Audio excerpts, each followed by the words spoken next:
Welcome to the Revenue Growth Fast Frame of the Week. It's Melchiorre. I'm your CEO of SBI. I'm here with my buddy Paul Melchiorre, Chief Revenue Officer for Anaplan. And Paul and I are talking about, in 3 minutes or less, what it means to go from good growth, great growth, to hypergrowth. So Paul, SAP, Ariba, the private equity run, now Anaplan. I mean, you've seen it, you've lived it, you've done it, you've invested in it.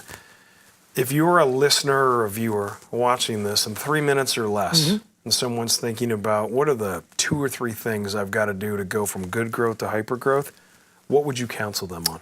Yeah, I think the first thing is the people, right? I mean, the company with the best people usually wins. And so in a hypergrowth environment, that ideal candidate profile is so critical. And it's not always evident, right, of who those people are.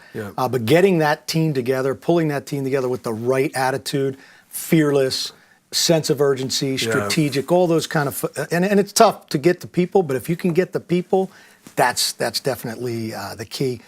Second, I think, is you have to set your vision, your mission, your goals.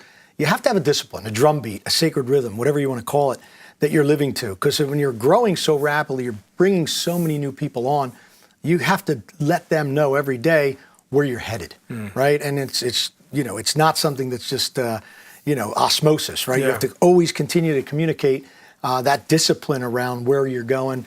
And then I think lastly is the pace at which you go in hypergrowth.